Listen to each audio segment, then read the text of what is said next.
पाकिस्तान और इंडिया का champions trophy 2025 का ग्रुप मैच खेला गया और जैसा कि हमारे दिलों में खौफ था, जैसा कि हम सोच रहे थे मगर बोल नहीं रहे थे, वैसा ही हुआ। पाकिस्तान हार गया। अब ये सोचना भी मुश्किल हो रहा है कि हम अपनी बैटिंग की वजह से हारे या अपनी बॉलिंग की वजह से या अपनी फील्डिंग की वजह से, क्योंकि हमने तीनों ही इतनी बुरी की कि आज ये फैसला करना भी मुश्किल हो रहा है कि हम किस वजह से हारे। बहरहाल प्रोफेशनल मजबूरी है कि ये शो करना पड़ रहा है। बिल्कुल दिल नहीं चाह रहा आज क्रिकेट की बात की जाए, बिल्कुल दिल नहीं चाह रहा कि आज इस गेम को जरा सा भी देखा जाए। मेरे साथ मेरा पैनल इस मैच पर गुफ्तगू करने के लिए मौजूद है। इनका तारुफ कराना चाहूंगा। मेरे साथ मौजूद हैं अहमद शहजाद,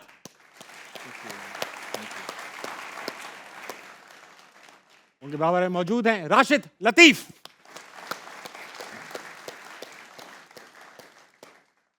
और मोहम्मद आमिर।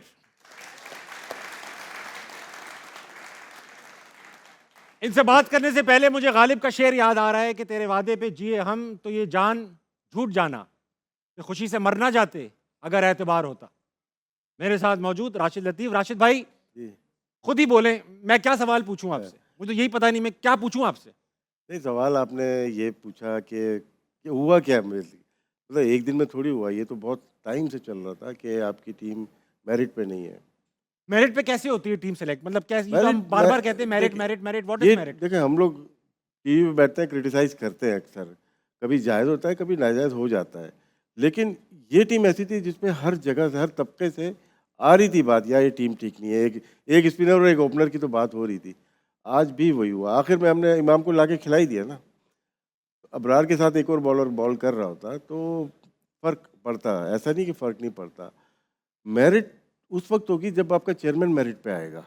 अच्छा, जी, बिल्कुल। अगर वही मेरिट पे नहीं है तो वो वैसे ही करेगा जैसे खुद आए हुए हैं। साथ में उनके पास जितने लोग आए हुए हैं, मतलब कि उनका क्रिकेट से ताल्लुक़ नहीं है। ठीक है, आप स्टेडियम बनाओ, लेकिन क्रिकेट तो नहीं पता ना आपको। और मेरे ख़्याल से बहुत ज़रूरी है, टॉप से शुरू होना चाहिए आपका। एहतिसाब जो करता है ना, टॉप से शुरू हो। बॉटम बच्चे को या अदर अली को निकालने से, मदर अली को निकालने से कोई फ़र्क नहीं पड़ता। करके देखा ना, डिज़ास्टर हुआ था। हाँ। आमिर भी टीम का हिस्सा थे, अभी अमेरिका गए थे। उसके बाद क्या किया, 2 को साइड पे किया, उसके बाद वही काम शुरू हो गया। आपको ऊपर से टॉप टू बॉटम ठीक करना पड़ेगा। मैं तो इस फील्ड में 15 साल से हूँ और 1 दफ़ा 2 दफ़ा खुशियाँ मिली हैं जब से फील्ड में आया हूँ। 2009 और 2017, सही बात। 2 दफ़ा। बाकी तो डिज़ास्टर ही हुआ है ना। ये तो बैक टू बैक 2 दफ़ा आप दूसरे राउंड में ही नहीं गए। सही बात। हम भी 1 दफ़ा दूसरे राउंड में नहीं गए थे 2003, लेकिन फ्री में टीम देखें उसमें साथ में ऑस्ट्रेलिया, गए। इंग्लैंड थी, इंडिया थी। 2 अच्छी टीमें थी, उनको हमने हरा दिया था। नामीबिया और हॉलैंड। जी हाँ, एक में बारिश हो गई थी। जी हाँ। लेकिन सोचने की बात है, मुल्क के लिए सोचें। अपने लिए बहुत कमाएंगे आप लोग। मुल्क के लिए सोचें, अपनी टीम बनाएं, ओन करें इस टीम को। अपनी कोई टीम बनाता है फ्रेंचाइज या डिपार्टमेंट की, वो अच्छी बनाता है। हाँ। पाकिस्तान की नहीं बनाता, बोलता है यार पेल दो इसको भी। तो ऐसा नहीं करो। ज़्यादती, पूरी कौम कितनी दुआ कर रही होती है आपके लिए, हमारे लिए। और मुझे राशिद भाई सबसे ज़्यादा इमोशनल बात ये लगी कि अभी भी आपको फ़ोन आ रहे थे, आपको भी, आपको भी, आपको भी, और बड़े-बड़े लोग पूछ रहे थे अभी कोई चांस है? यानी अभी भी ये मुल्क और ये सर, कौम उम्मीद लगाए बैठी है कि खुदारा जीत जाओ यार कहीं चल्लू से। भाई का फोन आ गया हमारे पास, वो बताइए, पूछ वो रहे चीफ हैं। सेलेक्टर रह चुके हैं। हमने क्या सारी टीमें घर भेज दो तो पहुंच जाएंगे। आमिर भाई आपका दुख हम सबसे ज़्यादा होगा। लास्ट टाइम आप इस टीम का हिस्सा थे जो ये ट्रॉफी यहाँ लेकर आई थी। उस मैच का एक कलीदी किरदार भी अदा किया था आपने चैंपियंस ट्रॉफी लाने में, जितवाने में। हमारा दुख शायद आपसे, आपका दुख हमसे कहीं ज़्यादा होगा। How are you feeling right now?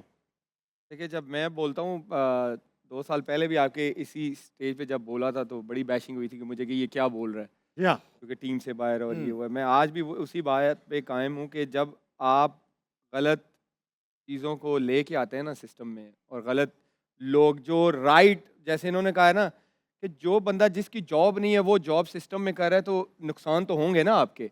मैं अभी भी कहता हूँ कि अब वो बंदे सामने लेके आए कि पिट पिट के ये दुनिया मर गई कि जेन्युइन ओपनर्स ले लो, जेन्युइन स्पिनर्स ले लो।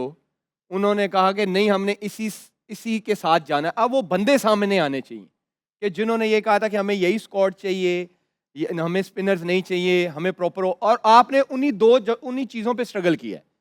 आपने ओपनिंग में स्ट्रगल किया, आपने मिडिल ओवर्स में स्ट्रगल बेशक। किया है। अब वो बंदे सामने आए कि हाँ जी, हमसे गलती हुई थी, हम ये कबूल करते हैं, हम रिजाइन करते हैं, हमसे ये गलत फैसले हुए हैं, ये चीजें चेंज होनी चाहिए। और ये अभी से नहीं आ रहा, जैसे राशिद भाई ने कहा ना, ये अभी से नहीं चल रहा। हमेशा से भाई। ये क्योंकि आपने मेंटोर्स लगाए, उनमें 2 मेंटोर्स ऐसे हैं जो 600 दफा सैक हुए हैं और अभी फिर वही सिस्टम में हैं।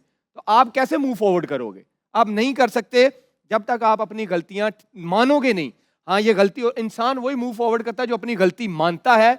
हाँ, ये मेरे से गलती हुई है, ये दोबारा नहीं होगी, वो मूव फॉरवर्ड करता है। अगर हमने पहले भी सुना था सर्जरियां होंगी, तो 2 ही बंदे सर्जरी का हिस्सा बने, तो उसके अलावा बाकी वही हैं, सेम है। पिछले 5-6 साल से आई थिंक वही इवेंट्स खेल रहे हैं, वही मोस्टली मैनेजमेंट में वही हैं, प्लेयर्स भी वही हैं। तो सर्जरी होगी कब, ये सवाल है मेरा।